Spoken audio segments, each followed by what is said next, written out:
오늘 마태복음 7장 13절 14절 말씀, 이 말씀을 이렇게 읽을 때마다 여러분 우리는 떠오르는 그런 이 작품이 있죠.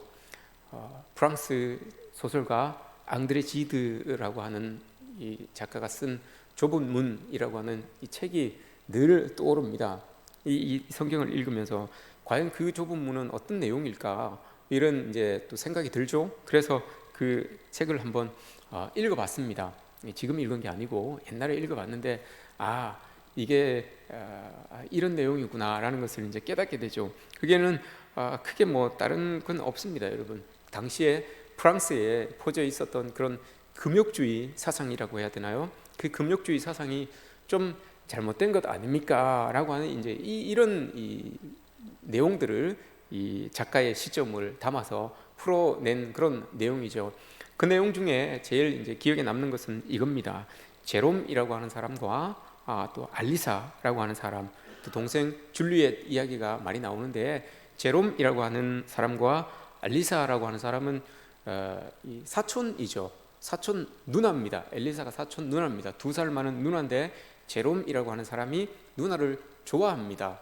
누나를 좋아해서 이 사랑이 마음속에서 싹 터요. 근데 당시만 해도 프랑스에는 근친 간의 결혼이 법적으로 이렇게 금지가 된 건 아니었어요. 그런데 사회 속에서 환영받는 일도 아닙니다. 금지는 아니지만 사랑한다고 하면 좀 다들 이렇게 기쁜 마음으로 독려해 주는 그런 분위기는 아니었어요. 그러니까 도덕적으로는 조금 민감한 부분이었죠. 그런데도 이 제롬이라고 하는 이 사람이 외사촌 누나 엘리사를 사랑하게 됩니다.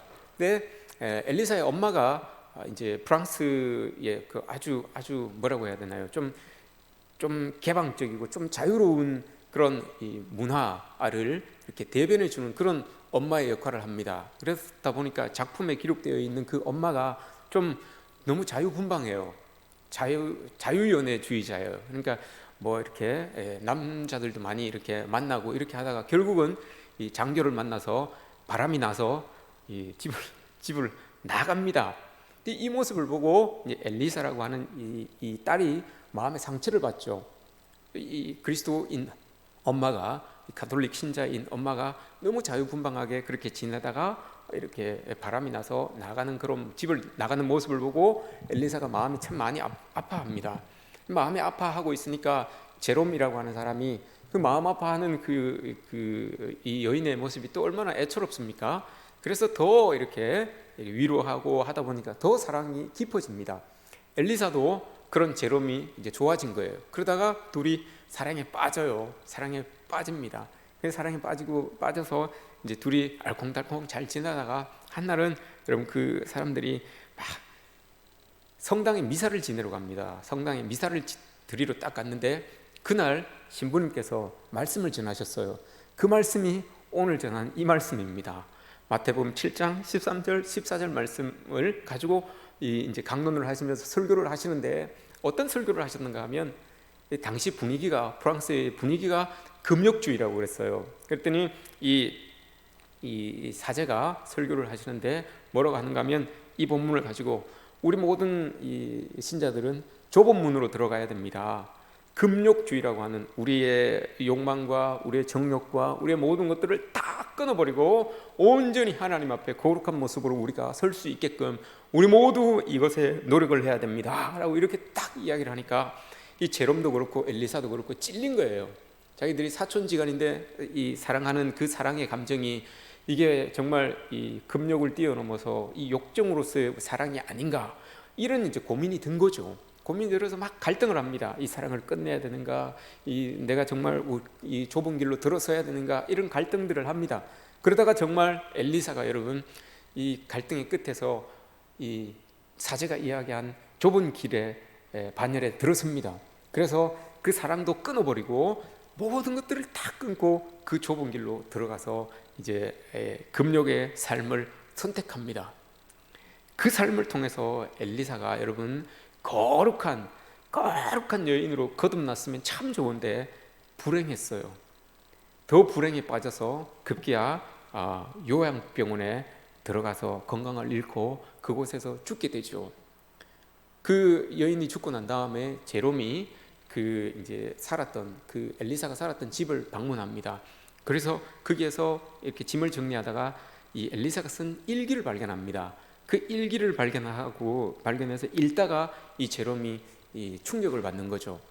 엘리사가 이제 쓴 일기마다 그런 이 고백들이 들어져 있는 거예요. 내가 정말 좁은 길을 선택하여서 금욕의 길, 하나님이 원하신다고 하는 그 금욕의 길, 좁은 길을 선택해서 걸어갔는데 이 내 걷는 걸음이 하나도 즐겁지 않다.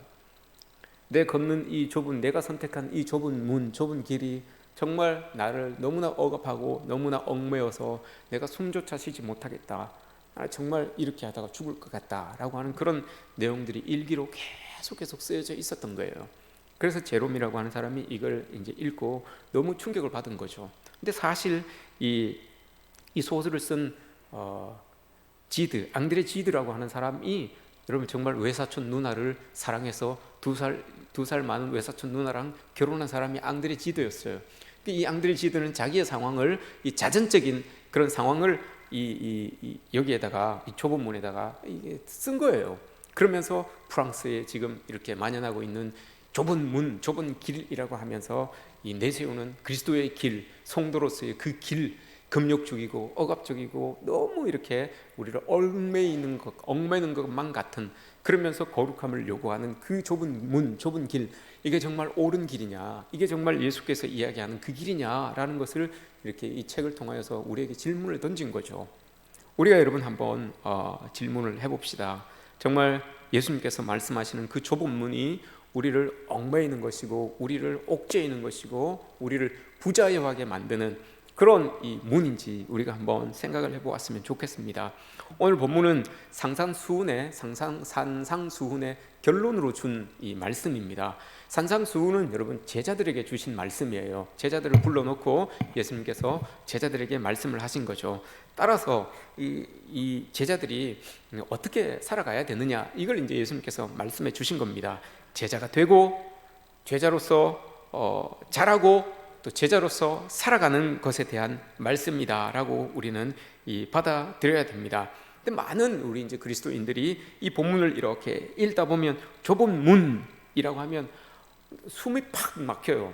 좁은 문, 난 덩치도 큰데 이 좁은 문을 어떻게 들어가라고 그러나, 이런 이제 이 숨막힘이 탁 이렇게 주어져요. 벌써 여러분 좁은 문이라고 하는 이미지가 여러분 탁 그려지지 않습니까? 우리에게 좁은 문이라고 하면 뭔가 이건 하지 말아야 될 것 같고, 뭔가 이건 좀 더 거룩하게 경건하게 좀 해야 될 것 같고, 뭔가 그리스도인으로서 이건 하면 안 될 것만 같은 그런 느낌이, 여러분 좁은 문이라고 하는 단어만 여러분 딱 봐도 이런 느낌이 딱 듭니다. 예수님의 말씀을 우리가 이렇게 본다면 좁은 문으로 들어가서 좁은 길을 걷고 그 길 끝에 생명의 성에 이렇게 들어가게 되는 거, 이게 이제 이렇게 한 라인으로 이렇게 지금 13절 14절에 이렇게 그려지고 있는 것입니다. 믿는다는 것, 여러분 우리가 그리스도인으로서 믿는다는 것, 신앙생활 한다는 것, 이게 여러분 좁은 문으로 들어서는 겁니다. 좁은 문이라고 하는 것은 여러분 예수님이잖아요. 예수님에게 우리가 들어서는 겁니다. 예수님 안으로 쑥 들어가는 거, 이걸 우리는 좁은 문으로 들어간다라고 이렇게 이야기를 해요. 예수 그리스도를 구원자로, 나의 구원자로, 그리고 나의 주님으로 모시면서 살아가겠습니다. 그 생명의 문으로 들어가는 것, 이걸 바로 우리는 좁은 문으로 들어간다라고 이렇게 이야기를 하죠. 예수님께서 요한복음 10장에서 나는 양의 문입니다. 양에 누구든지 나를 통하지 않으면 구원을 얻지 못한다. 나를 통하여 들어오면 구원을 얻고 들고 날 때마다 꼴을 얻는다라고 이렇게 이야기를 했어요. 그 꼴이 여러분 생명이에요. 생명이라는 단어입니다. 그러니까 예수님은 요한복음 10장에서 내가 양의 문인데 이 문을 통과하여서 들어오는 모든 사람들은 다 구원을 받고 들어가고 나올 때마다, 그 안에서 생활할 때마다, 구원받은 사람으로서 생활할 때마다 예수님께서 허락하여 주시는 그 생명이라는 꼴을 먹으면서 살아갈 수가 있다라고 이렇게 예수님께서 말씀을 하고 계시는 겁니다. 이렇게 예수님께서 말씀을 하셨지만 그 양들에게 있어서 여러분 중요한 게 있죠. 양들이 그 문을 모르면 아무 이게 소용이 없는 거예요. 예수님은 자기가 양의 문이라고 이렇게 다 이렇게 서 계시는데 양들이 그 문을 모르고 못 찾아서 여러분 다른 문에 들어가고 다른 길로 가게 되면 여러분 이게 일이 참 난감해지는 거죠. 이 양들이 그래서 길을 잃고 방황하게 되거나 그 문을 들고 나지 않으면 방황하게 되거나 또 다른 우리에 들어가서 이 엉뚱한 그런 이 삶을 살 수가 있는 것입니다. 그러다 보면 이런 이 맹수들의 야수들의 먹이가 되는 그런 일들이 일어나는 거죠. 양이 안전하게 살면서 잘 자랄 수 있기 위해서는 자신이 드나드는 문, 그 문을 여러분 잘 알아야 되는 겁니다. 그래서 예수님께서 들고 날 때마다 꼴을 준다라고 하신 이유가 바로 그것 아니겠습니까? 우리가 예수님 안에 있으면서 여러분 예수님 안에서 살아갈 때 늘 그 예수님이 주시는 꼴을 먹으면서 살아가는 거예요. 근데 그거 아니고 엉뚱한 문에 들어가서 엉뚱한 데 들어가 있으면 그 꼴을 누가 줍니까, 여러분? 그 생명을 누가 줍니까? 이걸 예수님께서 말씀하고 계시는 거죠. 그럼에도 예수님을 믿는 것이 좁아 보이는 이유가 있어요. 예수님을 믿는 예수님 안에서 늘 우리는 꼴을 먹으면서 생명을 먹고 마시면서 이렇게 살아간다라고 이렇게 예수님 말씀하셨는데, 그럼에도 불구하고 예수님을 믿는 거, 그 문으로 들어가는 것, 이게 좁아 보이는 이유가 있어요. 예수님이 좁은 문이다라고 해서 여러분 좁은 문이 아니에요. 좁아 보이는 이유가 있습니다. 여러분 왜 이 문이 좁아 보입니까? 예수님 이외에는 다른 문이 없다고 말하기 때문에 이 문이 자꾸 좁아 보이는 거예요. 세상 사람들도 마찬가지고요. 예수님 이외에는 다른 문이 없습니다 라고 하니까 자꾸 이 문이 좁아 보이는 거예요. 요즘은 여러분 개성이 참 강합니다. 요즘 개성이 참 강한 시대를 살아가고 있어요. 다양한 가운데서도 개성 넘치는 그런 삶을 살아가는 이 사람들이 참 많습니다. 그래서 뭐든지 내 마음에 맞게 골라 잡을 수가 있어요. 골라 잡아서 선택할 수 있고 그것을 취할 수가 있는 그런 삶을 살아가는 그런 시대입니다. 그러다 보니까 의식 세계도 여러분 그렇게 되어가요. 의식 세계도 다양한 것들로 우리 의식을 이렇게 갖추어가게 되어 있습니다. 그러다 보니까 고지식하고 고집스럽고 획일적이고 하나만을 이렇게 주장하는 것이 싫어져요. 다양한 많은 것들이 있는데 왜 하나를 자꾸 고집하느냐, 왜 하나만 자꾸 이야기하느냐, 이런 이 생각들을 가지고 있기 때문에 예수 그리스도만이라고 하는 것을 여러분 딱 이야기하면 답답해집니다. 세상 사람들이 답답하게 느껴요. 그것을 예수 그리스도만, 오직 예수라고 이렇게 이야기를 하면 그 많은 것들이 있는데, 그 많은 종교들이 있고 다양한 나에게 맞는 종교가 있고 내가 선택할 수 있는 자유가 있고 또 그 종교를 선택해서 내가 믿을 자유가 있는데 왜 그 종교들에도 진리가 있고 또 그곳에서 구원을 나름대로 이야기하는 그런 모든 것들이 다 있는데 왜 교회에서는 예수 그리스도, 오직 예수 그리스도라고만 이렇게 이야기를 하느냐. 그래서 여러분 이 길이 좁아 보이는 거예요. 그 문이 좁아 보이는 이유가 바로 이거예요. 예수 그리스도만을 강조하고 있기 때문에 그런 겁니다. 다들 세상은 다원주의예요, 여러분. 내가 원하면 이것도 할 수 있고 내가 원하면 이거 안 할 수도 있고, 이런 이 상황 속에 사람들이 살아가고 있지요. 그런 상황 속에서 우리가 오직 예수 그리스도만을 구세주로 딱 이야기하니까 세상 사람들은 그게 답답해 보이는 거예요. 그게 좁아 보이는 거죠. 그 문은 여러분 예수님께서 이야기한 이 문은 양의 자유를 구속하기 위한 문이 아닙니다. 생명을 주기 위하여서, 정말 살 수 있는 길을 주기 위하여서 예수님께서 이 문을 우리에게 딱 주신 거죠. 기독교는 여러분 하나님의 자녀로서 회복되어서 그렇게 살아가는 것을 구원으로 이렇게 제시하는 겁니다. 그 구원에 있어서 가장 큰 장애물이 죄라는 거였어요. 근데 이 죄를 여러분 싹 지워주신 게 예수 그리스도잖아요. 그 예수 그리스도이기 때문에 우리는 오직 예수라고 이야기할 수밖에 없는 거예요. 그 죄를 치워주신 분이 바로 예수님이기 때문에 그 예수님으로 인해서 죄가 아니면 생명으로 갈 수 없고, 죄가 없어지지 않는 이상 생명으로 갈 수 없고, 그 죄가 치워지지 않는 이상 여러분 우리는 그 생명의 성공으로 들어갈 수 없는데, 그 죄를 치워주신 분이 바로 예수 그리스도이기 때문에 우리는 예수 그리스도밖에 이야기할 수밖에 없는 거예요. 오직 예수만 이야기를 할 수밖에 없는 거예요. 그래서 그 예수 그리스도가 좁은 문일 수밖에 없는 거죠. 세상에 많은 여러분 진리가 아닌 것들을, 구원이 아닌 것들을, 구원을 선포하지 못하는 것들을 여러분 어떻게 우리가 이 문으로 이야기하면서 그 길을 따라가라고 이야기할 수가 있겠습니까? 그들이 여러분 다른 어떤 종교가, 다른 어떤 것들이 여러분 죄를 씻어줘서 하나님과의 관계를 연결시켜 준다는 종교가 어디 있습니까, 여러분? 스스로 돌을 닦아서 스스로 반열에 이르러서 열반에 이르러서 구원에 이르게 한다고 하지, 여러분 그 죄를 씻어줌으로 말미암아서 하나님으로 인하여 구원을 얻게 한다고 하는 종교가 어디에 있습니까? 예수 그리스도밖에 없어요. 기독교밖에 없기 때문에 여러분 우리는 오직 예수를 외칠 수 있는 거죠. 그 이유를 알지 못하기 때문에 사람들은 자꾸 교회가 예수만 이야기하니까 편협하다, 예수만 이야기하니까 답답하다, 예수만 이야기하니까 우리의 자유를 억압하는 것 같다라고 이렇게 이야기를 하는 겁니다. 그런데 여러분 우리는 예수 그리스도밖에 이야기할 게 없어요. 그분으로 인하여 우리의 죄가 치워지고 그 치워진 길로 우리는 생명의 성으로 들어갈 수 있기 때문에 예수 그리스도만 이야기하고 가는 거죠. 그렇게 여러분 우리는 좁은 문 안으로 다 들어오신 분들이 바로 우리예요. 여러분들이 다 그렇게 예수 그리스도라고 하는 그 좁은 문 안에 다 들어와 계시는 것입니다. 들어와 계신다면, 좁은 문 안에 그렇게 다 들어와 계신다면 이제 또 우리에게 주어지는 일이 또 있습니다.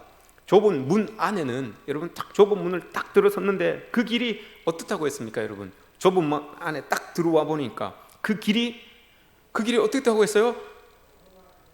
예? 어떻다고 했어요? 이렇게 하면 여러분들이 속을 수 있겠죠.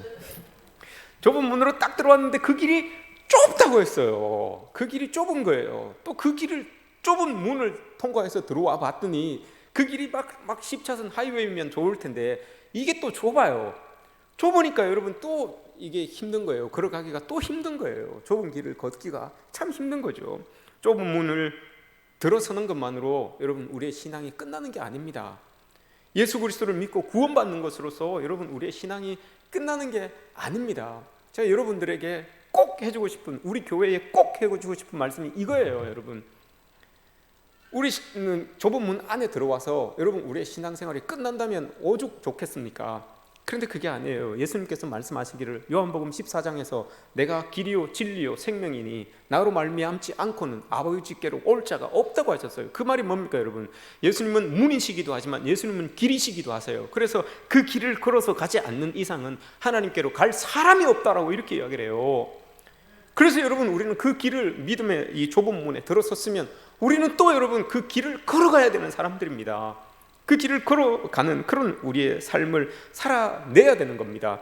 문 안에 들어왔다는 것은 그 주님으로 인해서 구원을 받은 겁니다. 그 길을 걷는다는 건 여러분 뭡니까? 그건 정말 구원받은 자로서 예수 그리스도의 제자로서 발돋움하고 예수 그리스도의 제자로서 자라나고 예수 그리스도의 제자로서 살아가는 것, 이걸 이야기하는 겁니다. 그 길을 걷는 것이, 좁은 길을 걷는 것이. 그런데 여러분 만일 우리가 예수를 믿기만 하는데 제자로 살지를 원치 않는다면 문을 열고 들어는 갔는데 그 좁은 길은 걷지 않겠다는 것과 마찬가지예요. 여러분 그럼 예수님께서 요한복음 14장에서 말씀하신 것처럼 나로 말미암지 않고는 아버지께로 올 자가 없다고 했는데 그 길을 걸어가지 아니하고 어떻게 여러분 예수님께로 그 생명의 성까지 들어갈 수 있는 사람이 누가 있겠습니까? 구원은 받았겠지만, 구원이라고 하는 것은 있겠지만 여러분 또 예수님께서 말씀하신 것처럼 그 길을 걸어서 그 구원이, 네가 받은 그 구원이 더 확고하게 더 단단하게 잘 다듬어져서 구원까지 이르는, 생명의 성까지 이르는 그런 우리의 모습을 예수님께서 요구하고 계신다는 것을 여러분 우리가 기억해야 되는 것 아니겠습니까? 예수님은 이 문도 맞습니다. 문도 맞고 예수님은 또 길도 맞아요. 그 길들 통하여서 문을 통과할 때마다 예수님께서 꼴을 주신다고 하셨어요. 생명을 주신다고 하셨어요. 그것 가지고 여러분 우리가 좁은 길을 걸어가는 겁니다. 그 문을 통과할 때 예수님께서 주셨던 그 생명 가지고, 그 꼴을 가지고, 들고 나면서 얻어지는 그 꼴을 가지고, 그 생명 가지고 여러분 이제 좁은 길을 걸어가면 되는 거예요. 왜 여러분 좁은 길을 걷는 것이 힘들어 보이고 어려워 보입니까? 오늘 말씀에서 이야기하는 것처럼 우리는 좁은 길을 이렇게 다 걸어가려고 하는데 넓은 길을 걸어가는 많은 사람들이 보여요. 그래서 여러분 좁은 길을 걸어가기가 싫어요. 좁은 길을 걷고 싶은 마음이 자꾸 줄어들어요. 오늘 말씀에서도 그렇게 이야기를 하잖아요. 좁은 문을 통과해서 좁은 길을 걷고 있는 사람들도 분명히 있어요. 그런데 그 옆에 넓은 문으로 들어와서 넓은 길을 걸어가는 사람들이 있다는 거예요. 그러니까 좁은 길을 걷는 사람들이 그 길을 걷는, 넓은 길을 걷는 사람들을 볼 때에 여러분 마음이 어떻겠습니까? 저 사람은 다 좋은 거 다 해요. 자기가 먹고 싶은 거 먹고 마시고 싶은 거 마시고 춤추고 뭐 다 하는 거예요. 이 주일날도 예배 드리지 않고 그냥 자기 좋은 대로 다 그냥 쉬면 쉬고 뭐 다 하는 거예요. 그러면 여러분 우리가 볼 때에 어떻겠습니까? 좀 부러운 것도 있죠, 사실. 예? 좀 부러운 것도 있어요, 사실.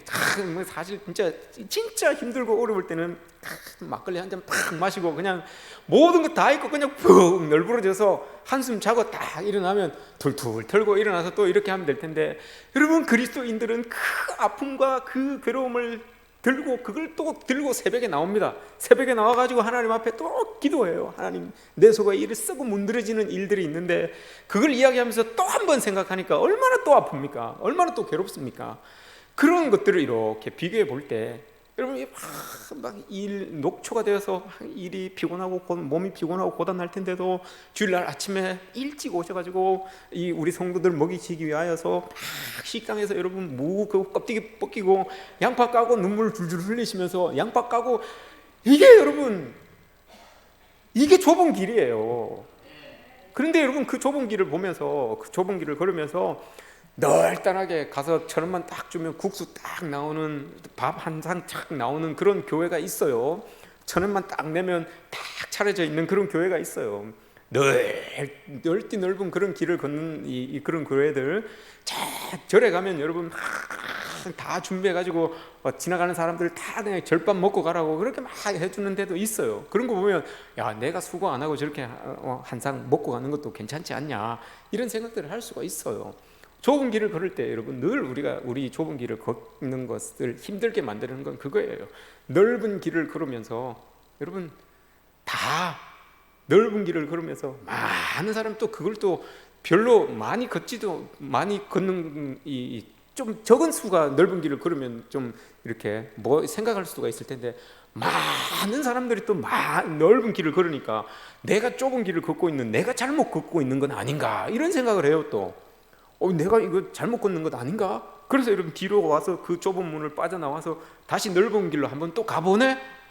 또 걸어봅니다. 또 시큰 걸어가다가 이 길이 아닌가벼 하고 다시 또 그 넓은 길을 돌아와서 좁은 길로 들어와서 또 좁은 길을 걸어가요.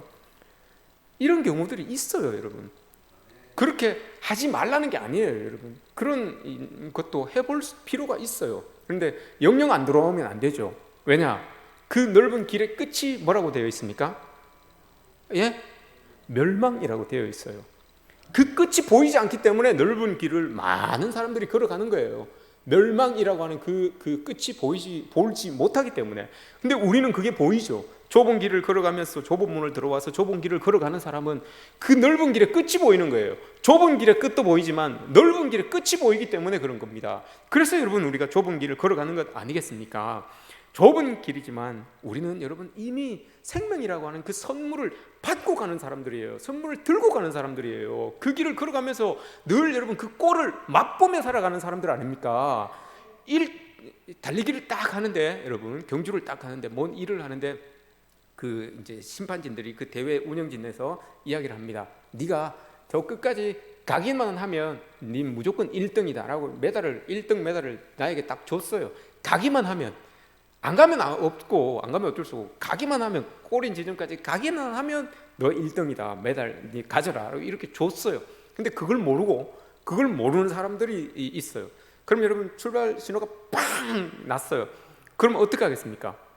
그 1등이라고 알고 있는 사람은 막 이러면 최선을 다해서 뛰어가겠습니까? 가요. 끝까지 가기만 하면 되는 거예요. 끝까지 가기만 하면 내가 1등이에요. 근데 그걸 모르는 사람들은 그 1등을 향해서 막 뛰어가지고 열심히 뛰어갑니다.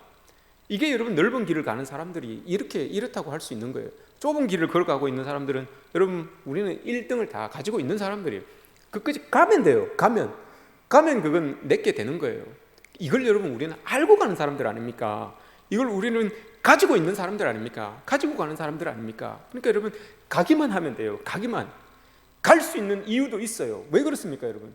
예수님이 우리와 함께 그 좁은 길을 가주시기 때문에 우리는 갈 수 있는 이유도 있어요. 내 혼자 가는 게 아니잖아요. 내 혼자 가는 길이 아니고 예수님이 그 좁은 길을 함께 가주시는데 왜 여러분 그 끝까지 못 가겠습니까? 문을 들어오셨다면 여러분 주저 마시고 이제는 걸어가셔야 됩니다. 뛰어가시든지 걸어가시든지 이제는 또 걸어가야 돼요. 그냥 문 안에만 계셔서 내가 구원받은 사람이다 라고만 안주하지 마시고 이제 그 길을 걸어가야 된단 말입니다. 사도 바울이 그렇게 고백합니다. 고린도후서 4장에서 내가 사방으로 우겨싸임을 당하나 쌓이지 아니하며 답답한 일을 당하지만 낙담하지 아니하며 박해를 당하지만 버림받지 아니하고 거꾸로 떨림을 당하지만 내가 망하지 아니하는 것은 내 안에 예수의 생명이 있기 때문이다 라고 이렇게 이야기를 해요. 여러분, 우리가 좁은 길을 걸어가면서 낙담하지 아니하는 것은, 박해를 받아도 버림받지 아니하는 것은, 사방으로 옥에 쌓여도 쌓임을 받지 않는 이유는 내 안에 예수의 생명이 있기 때문에 그런 것입니다. 내 안에 예수의 생명이 나의 그 좁은 길을 함께 해주시기 때문에 여러분, 우리는 그 좁은 길을 넉넉하게 걸어갈 수가 있는 거예요. 걸어가지 않으니까 여러분, 예수의 생명을 만끽하지 못하는 것 아닙니까? 체험하지 못하는 것 아닙니까? 사도 바울은 여러분 걸어갔어요. 사도 바울은 걸어가다 보니까 어떤 어려움 속에서도 내 안에 예수의 생명이 있기 때문에 어떤 어려움도 나를 주저앉히지 못하는구나, 어떤 괴로움도 나를 절망에 빠뜨리지 못하는구나, 그걸 깨닫고 고백하면서 계속해서 그 길을 걸어가는 것 아닙니까? 예수님의 제자들도 여러분 마찬가지예요. 이후의 삶들이 어떻습니까? 그것을 고백하면서 내가 받은 그 예수의 생명, 내 안에 있는 예수의 생명으로 말미암아 그들이 죽음의 자리까지 여러분 그 길을 걸어갑니다. 예수의 길, 그 좁은 길을 끝까지 걸어가는 것을 우리가 볼 수가 있어요. 그렇다면 여기서 여러분, 우리가 질문을 해야 됩니다. 과연 내가 좁은 길을 걸어가고 있는지, 좁은 문에 들어와서 좁은 길을 걸어가고 있는지 없는지, 그걸 여러분 우리 질문해야 돼요. 내가 좁은 길을 걸어가고 있는 증거가 내 삶 속에 있는지, 여러분 그거를 우리 스스로 질문해야 돼요. 세상 사람들이 볼 때, 또 내 자신이 스스로 생각할 때 예수 믿기 때문에, 오직 예수 믿는다는 것, 그거 하나의 이유만으로 여러분 포기하는 것들, 손해보는 것들, 양보하는 것들, 짐지는 것들, 그러한 것들이 우리의 삶 속에 있는지 여러분 우리가 돌아봐야 됩니다. 그게 여러분 좁은 길을 걷는 겁니다. 좁은 문으로 들어와 있다면 여러분, 이 좁은 길을 걷는 사람들에게는 이게 분명히 있어야 되는 겁니다. 좁은 문에 들어온 사람들은 여러분 착각하면 안 됩니다. 좁은 문에 들어오면 여러분, 우리가 매일 기도하고 하나님 말씀 묵상하고 예배 드리고 찬양하고, 여러분 이건 좁은 문에 들어온 사람들은 기본적으로 다 해야 되는 겁니다. 좁은 문에 들어온 사람들은 이건 기본이에요. 그 문에 들어선 사람들이 이제 좁은 길을 걸을 때 그게 삶으로 이제 증거로 나타나야 되는 겁니다. 예수님 때문에, 내가 믿는 그 신앙 때문에 포기해야 되는 것들, 내려놓아야 되는 것들, 억울함인데도 참아내야 되는 것들, 짊어지고 가야 되는 것들, 수고로운 것들, 양보해야 되는 것들, 용서해야 되는 것들, 너그러움, 이 모든 것들이 여러분 좁은 길을 걷는 사람들에게서 증거로 나타나는 겁니다. 좁은 문에 들어선 사람과 좁은 길을 걷고 있는 사람, 여러분 이 차이를 구분하셔야 됩니다. 좁은 문에 들어서서 해야 되는 신앙적인 모습들, 이것을 다 하면서 내가 좁은 길을 걷고 있다고 착각하시면 안 됩니다. 여러분, 좁은 문에 들어서서 해야 되는 기본적인 게 있고, 그 좁은 문을 떠나서 이제 좁은 길을 걸어가면서 우리가 삶으로 나타내야 되는 그런 모습들이 여러분 있어요. 그걸 여러분 우리가 명심해야 됩니다. 마태복음 16장 24절에서 예수님께서 뭐라고 하십니까? 누구든지 나를 따라오려거든 자기를 부인하고 자기 십자가를 지고 나를 따라올 것이니라 라고 이렇게 이야기를 합니다. 종교학에서 종교를 나눌 때에, 종교를 구분할 때에 고등종교와 하등종교를 이렇게 구분을 합니다. 그 구분하는 기준이 자기 부인의 요소가 얼마나 그 종교에 많이 있냐, 이걸 따라서 고등종교, 하등종교를 분류를 합니다. 고등종교, 회교, 여러분 고등종교입니다. 회교는 자기 부인의 요소가 많아요. 율법을 지켜나가기 위하여서 금욕하고 금식하고, 여러분 이런 요소들이 많습니다. 자기 자신을 다스리기 위해 거룩한 사람으로 자기를 만들어가기 위하여서 그런 요소들을 참 많이 가지고 있어요. 금욕이라고 하는 것들을 참 많이 가지고 있기 때문에 회교는 고등종교다라고 이렇게 이야기를 해요. 불교도 여러분 고등종교입니다. 자기가 이 보살이 되기 위하여서 여러분 많은 기도를 합니다. 많은 수행을 합니다. 그 보살의 자리를 넘어서서 부처가 되기 위하여서, 삶의 부처가 되기 위하여서 여러분 고행하고, 여러분 이런 모습들이 있습니다. 그래서 불교도 여러분 자기 부인의 요소가 많기 때문에 고등종교다라고 이렇게 이야기를 합니다. 기독교 어떻습니까 여러분? 고등종교이겠습니까? 하등종교이겠습니까? 고등종교라고 할 수 있죠. 왜 그렇습니까? 자기 부인의 요소가 교회만큼, 기독교만큼 많은 곳이 없어요. 왜냐하면 예수님 자체가 여러분 우리의 구원자이시지만 그 예수님 자체가 삶을 사셨을 때에 자기를 부인하고 살아가셨거든요. 자기의 능력과 자기의 모든 위치를 다 부인하고 살아가셨기 때문에 그분을 믿고 따르는 사람들이기 때문에 우리는 그 예수 그리스도가 부인하셨던 그것을 우리도 부인하면서 살아가기 때문에 우리의 자리, 우리의 명예, 우리의 권세, 이 모든 것들을 여러분 다 부인하고 살아가기 때문에 기독교도 여러분 자기 부인의 요소가 많기 때문에 제일 높은 고등 종교의 위치에 기독교가 위치하고 있는 것을 여러분 우리가 보죠. 예수님이 보여주셨던 그 생명의 삶, 예수님이 보여주셨던 그 사랑의 삶, 예수님이 보여주셨던 희망의 삶, 이걸 걷기 위하여서, 이 길을 걷기 위하여서는 모든 그리스도인들도 자기를 부인해야지만 이 길을 걸어갈 수가 있다는 거예요. 그래서 여러분 기독교가 고등종교, 참 고등종교라고 이렇게 종교학에서는 이야기를 합니다. 여러분 어떠십니까? 우리가 예수님을 따르기 위하여서 이런 모습들이 많이 보여집니까? 이런 종교가 여러분 타락을 하게 되면 맨 처음 나타나는 것이 불교가 타락하게 되면, 그 고등종교라고 하는 불교가 타락하게 되면, 회교가 타락하게 되면, 기독교가 타락하게 되면 스님이 많아진다고 합니다. 불교는. 교회는 목사가 많아진다고 합니다. 기독교는. 회교는 서기관들, 이런 사람들이 많아진다고요. 율법을 가르치는 사람들이. 왜 그렇습니까 여러분? 매력적이거든. 그게 매력적으로 보이는 거예요. 그게 매력적으로 보인다는 건 뭘까요 여러분? 다 이 자리에 서고 싶어 한다는 거예요. 목사가 되어서 막 외치고 막 이렇게 하고 싶어 한다는 거예요. 스님이 되어서 막 목탁을 두드리고 막 이렇게 하고 싶다는 거예요. 왜 그렇겠습니까? 그 모습이 왜 매력적으로 보일까요 여러분? 타락했다는 거예요. 타락. 왜 그 모습이 매력될까요? 그건 당연한 거예요 여러분. 자기 부인의 삶이 제대로 이루어지지 않았기 때문에 이 자리가 매력적으로 보이는 거예요. 목회자가 여러분 자기 부인의 삶이 온전히 이루어지지 않았기 때문에 그 목회자의 자리가 매력적으로 보이는 이유가 그거예요 여러분.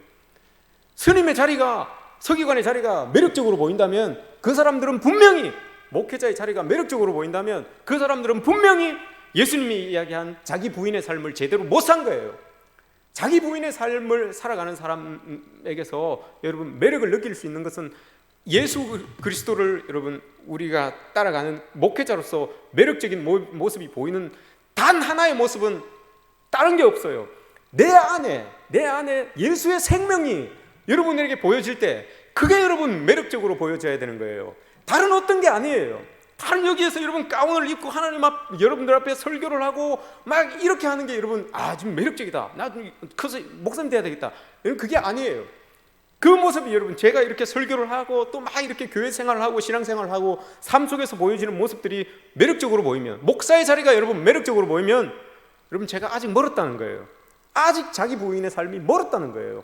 여러분 어떠십니까? 제가 매력적으로 보입니까? 대답 잘하셔야 됩니다. 매력적으로 보이십니까? 멀었다는 거예요. 그러면 매력적으로 보이면, 제가 여러분 인간적인 매력적으로 보이면 아직까지 내가 멀었다는 거예요.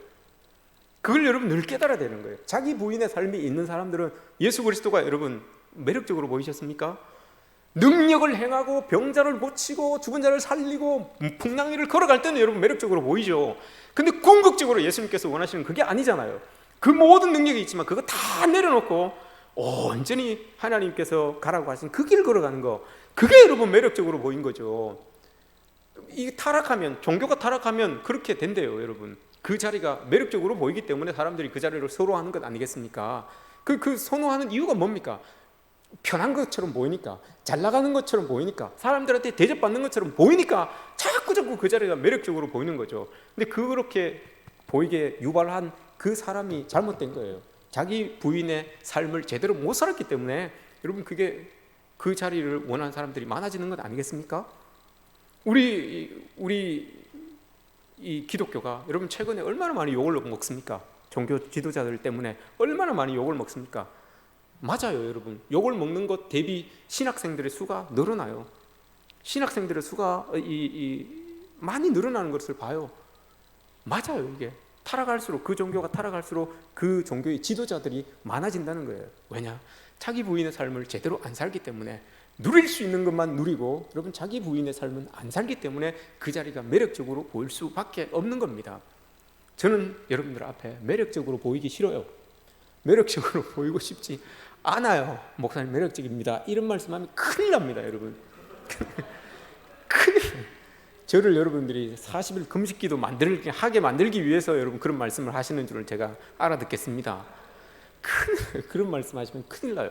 온전히 여러분 제가 매력적으로 보일 때는 내 안에, 여러분 제 안에 예수 그리스도의 생명이 여러분들에게 보여질 때, 그때만 여러분 이 자리에, 목회자의 자리가 참 매력적으로 보인다, 참 저 자리가 헌신된 자리구나라는 것을 이렇게 이야기할 수 있는 것이지, 다른 어떤 것들, 그것 이외에 다른 어떤 것들로 여러분 이 자리가 매력적인 자리가 되어서는 안 되는 거예요.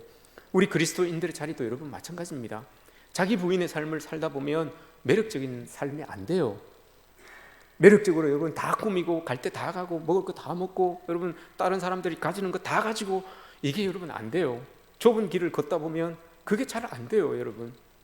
그러다 보면 그게 사람들로부터 여러분 매력을 못 얻어요. 그래서 결혼을 늦게 하는 경우도 생겨요. 누구를 지칭하는 건 아닙니다. 근데 저는 자랑스러워요. 정말 그 길이 예수님 때문에 좁은 길을 걸으면서 생겨지는 일들이라면 정말 자랑스러워요.